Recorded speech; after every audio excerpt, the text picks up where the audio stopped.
Salam sejahtera bagi kita semua. Perkenalkan, nama saya Novena Bella Clariza dengan NIM 2018-12066 dari kelas Teori Akuntansi D. Pada kesempatan kali ini, saya akan menjelaskan materi bab 2 Teori Akuntansi, yaitu bab pengenalan teori. Yang pertama, adanya berbagai pandangan terhadap akuntansi itu sendiri. Akuntansi merupakan suatu ilmu yang memerlukan suatu interpretasi atau analisis, di mana masing-masing teoritis akan mengeluarkan interpretasinya yang berbeda-beda. Nah, sebagai seorang akuntan, pastinya seringkali dihadapkan dengan masalah yang menyangkut mengenai transaksi yang memerlukan interpretasi ataupun analisis khusus, yang mana terdapat karakteristik kualitatif dari informasi yang disajikan dalam laporan keuangan, yaitu objektif. Namun, akuntansi bukan bersifat matematis yang memiliki objektivitas mutlak. Nah, maka dari itu, tidak dapat dipungkiri apabila interpretasi yang ada akan menimbulkan beberapa argumen dari berbagai pihak, sehingga teori akuntansi yang ada akan berbeda dengan praktiknya. Nah, di sini ada beberapa interpretasi menurut Imam Ghazali. Yang pertama ada akuntansi sebagai catatan historis. Dalam hal ini, akuntansi dianggap sebagai cara menyajikan sejarah dari kegiatan pencatatan transaksi suatu perusahaan dengan pihak lain. Akuntansi telah dipandang sebagai suatu sarana penyediaan sejarah atau historis karena didasarkan pada tindakan akuntan pada masa lampau, serta didasarkan pada standar akuntansi yang dihasilkan oleh badan yang berwenang. Yang kedua, ada akuntansi sebagai bahasa. Memang seringkali akuntansi itu dianggap sebagai bahasa atau bahasa bisnis, karena kemampuan dalam manajemen yang harus mengkomunikasikan informasi keuangan yang diolah dalam suatu perusahaan atau organisasi kepada pihak lain yang berkepentingan. Yang ketiga, akuntansi sebagai politik antar perusahaan. Sistem akuntansi yang merefleksikan dan mendukung nilai-nilai dari kebutuhan kelompok tertentu dan informasi akuntansi yang dirancangkan dan digunakan sebagai sumber untuk membuat kebijakan perusahaan, khususnya dalam proses pengambilan keputusan. Nah, dalam hal ini, manajer itu seringkali melobi membuat standar akuntansi dengan maksud agar standar akuntansi yang dihasilkan dapat meningkatkan kompensasi manajemen, mengurangi beban pajak, dan mengurangi biaya pembukuan. Nah, dengan demikian, standar akuntansi yang merupakan hasil dari proses politik, bukan efisiensi teknis. Yang keempat, akuntansi sebagai mitologi. Sistem akuntansi dimaksudkan sebagai sumber-sumber yang bersifat sosial untuk mempertahankan mitos rasionalisasi, di mana akan digunakan sebagai alat untuk kepentingan justifikasi, rasionalisasi, dan legitimasi keputusan yang akhirnya melayani kepentingan individu lainnya. Lalu yang kelima, akuntansi sebagai informasi komunikasi dan keputusan.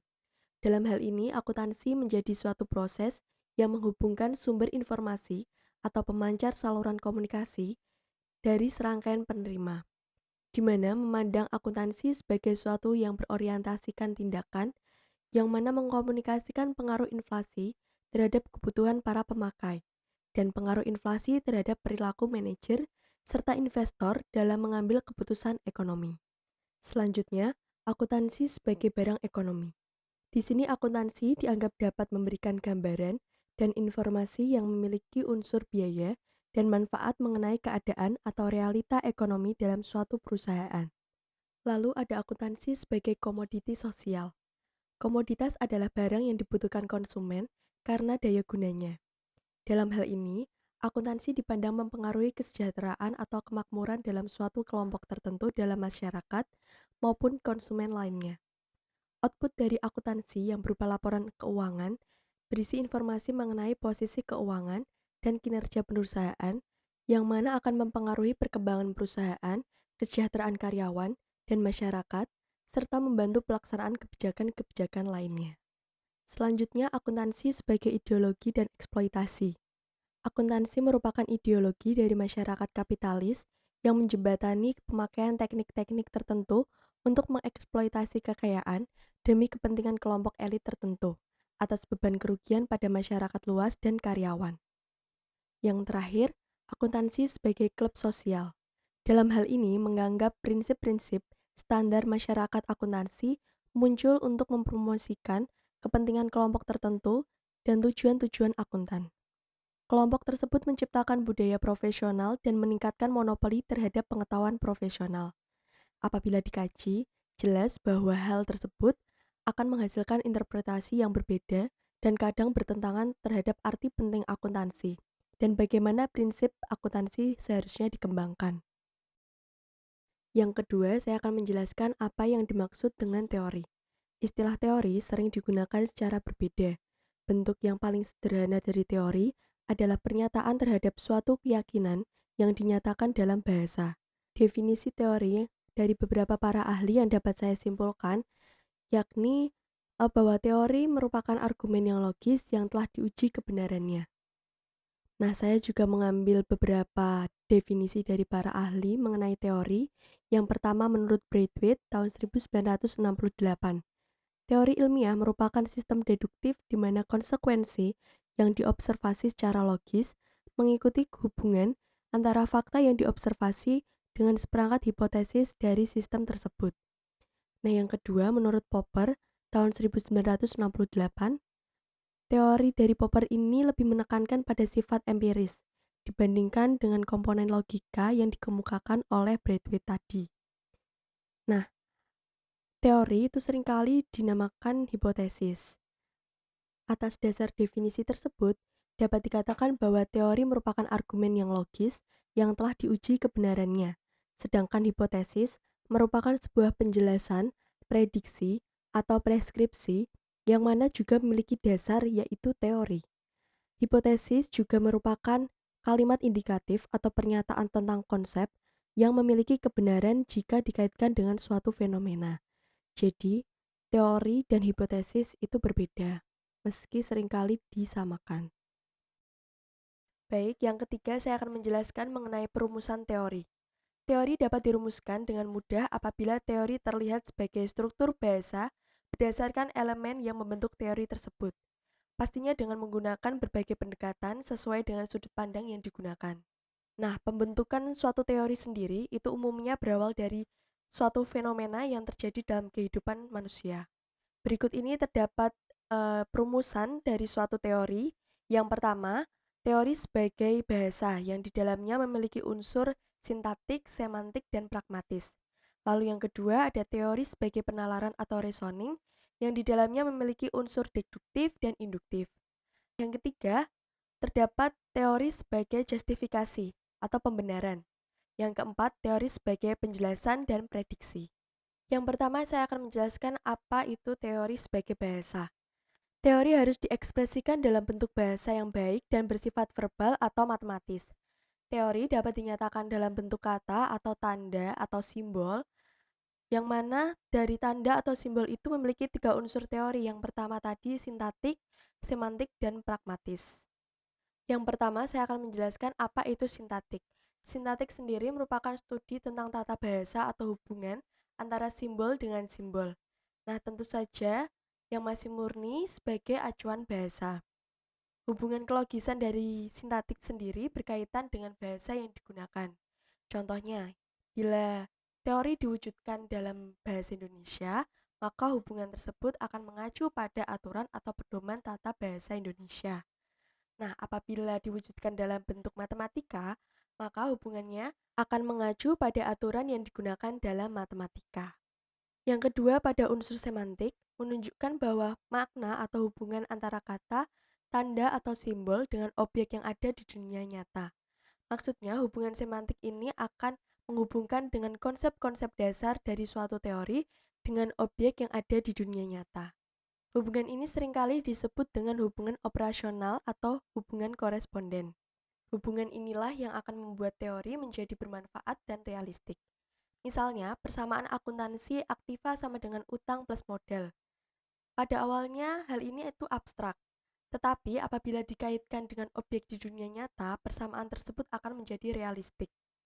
Yang ketiga, unsur pragmatis. Dalam aspek ini berkaitan dengan bagaimana konsep dan praktek akuntansi mempengaruhi perilaku seseorang. Contohnya, dalam konteks akuntansi, apabila dikeluarkannya standar akuntansi mungkin akan memotivasi beberapa manajer untuk mendukung standar akuntansi tersebut. Sementara manajer yang lain mungkin akan melobi untuk membatalkan standar akuntansi. Jadi, unsur pragmatis ini lebih mempengaruhi dalam perilaku seseorang. Penjelasan yang kedua mengenai perumusan suatu teori, yaitu teori sebagai penalaran atau reasoning. Maksud dari teori sebagai penalaran atau reasoning, apakah teori tersebut yang dihasilkan melalui argumen atau penalaran, yang berasal dari suatu yang bersifat umum ke khusus atau penalaran deduktif, ataukah yang berasal dari sesuatu yang bersifat khusus ke umum atau penalaran induktif. Terdapat metode yang digunakan dalam penalaran deduktif adalah metode aksioma atau matematika, di mana perumusan teori diawali dari pemakaian asumsi dasar dan aturan-aturan yang akan digunakan untuk menarik kesimpulan yang logis dari masalah yang sedang dianalisis. Sedangkan untuk pendekatan induktif sendiri didasarkan pada pembuatan kesimpulan yang berasal dari generalisasi atas fenomena yang bersifat khusus atau spesifik. Kemudian dianalisis hubungannya untuk digunakan sebagai acuan untuk melakukan generalisasi yang didasarkan pada bukti empiris yang ditemui dalam kegiatan observasi. Penjelasan tentang perumusan teori yang ketiga adalah teori sebagai justifikasi atau pembenaran. Teori sebagai pembenaran atau justifikasi ini merupakan pendekatan dalam perumusan teori yang bersifat normatif. Teori normatif berusaha untuk memberikan pedoman apa yang seharusnya dilakukan berdasarkan pertimbangan nilai yang digunakan dalam merumuskan teori. Yang keempat, teori sebagai penjelasan dan prediksi. Dalam pendekatan ini dianggap bebas nilai atau netral, yang mana teori dirumuskan berdasarkan bukti empiris untuk menjelaskan apa yang terjadi dalam praktek dan memprediksikan apa yang akan terjadi seandainya ada perubahan tertentu. Untuk yang terakhir, mengenai pengujian terhadap teori. Kebenaran suatu teori harus dapat diuji, baik secara logis maupun empiris sesuai dengan pendekatan yang digunakan dalam perumusan teori. Dalam menguji suatu teori perlu dibedakan antara definisi kebenaran dengan kriteria kebenaran. Definisi kebenaran sendiri itu berkaitan dengan pertanyaan apakah yang dimaksud dengan pernyataan yang benar, sementara kriteria kebenaran berkaitan dengan pertanyaan bagaimana kita mengakui bahwa suatu pernyataan itu benar. Walaupun arti sebenarnya dalam kebenaran itu sulit untuk disetujui atau diterima, kriteria kebenaran masih memungkinkan untuk diterapkan. Ada berbagai cara yang dapat digunakan seseorang untuk meyakini bahwa pernyataan tertentu dikatakan benar atau salah. Inilah 3 kriteria dasar yang sering digunakan. Yang pertama, dasar dogmatis. Dalam akuntansi, dogmatis merupakan dasar yang sering digunakan oleh akuntan untuk menerima validitas aturan-aturan tertentu. Pendekatan ini dapat diterima karena adanya kebutuhan terhadap keseragaman dalam praktek akuntansi. Tetapi kelemahannya, unsur bias, sering dilibatkan dalam menentukan apakah suatu pernyataan tersebut benar atau salah. Yang kedua, terbukti sendiri atau self-evident. Justifikasi terhadap kebenaran yang terbukti sendiri adalah kelogisan, perasaan, dan kejelasan dari pernyataan yang sering didasarkan pada pengetahuan umum, pengalaman, dan pengamatan.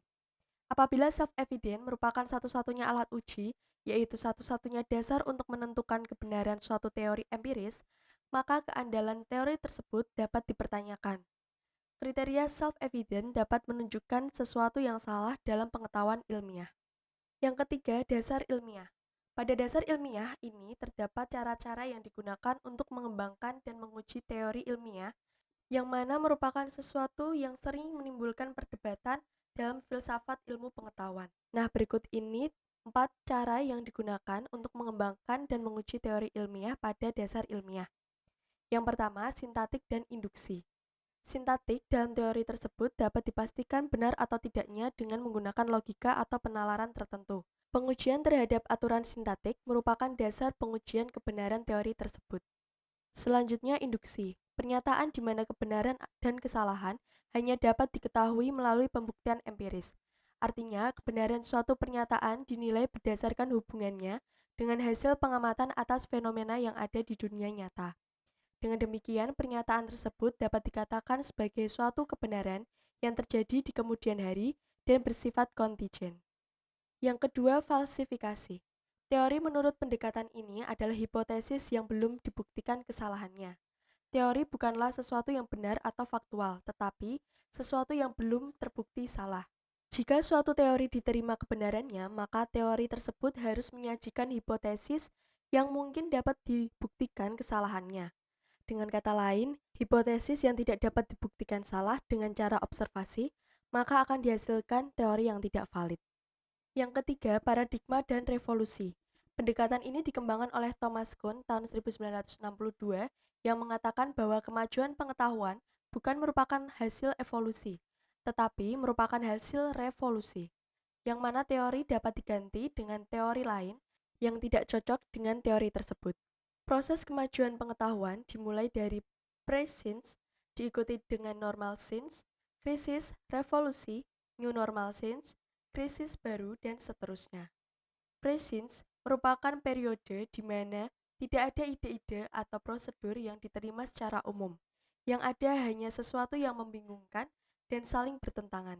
Periode normal science tercapai ketika suatu paradigma mendominasi pekerjaan atas dunia para peneliti, yang mana bekerja sesuai dengan paradigma yang ada dan berusaha memecahkan masalah dengan cara yang konsisten dengan paradigma tersebut, serta menjelaskan hubungan antara paradigma dengan fenomena dunia nyata.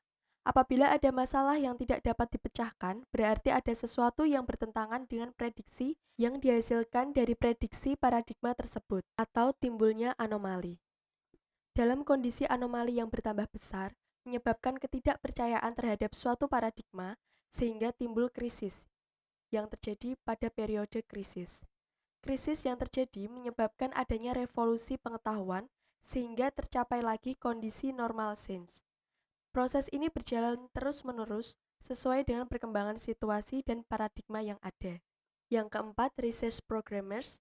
Contoh dari research programmers ini dapat dilihat pada ilmu ekonomi makro, yang mana terdapat asumsi bahwa manusia merupakan makhluk ekonomi yang berpikir rasional.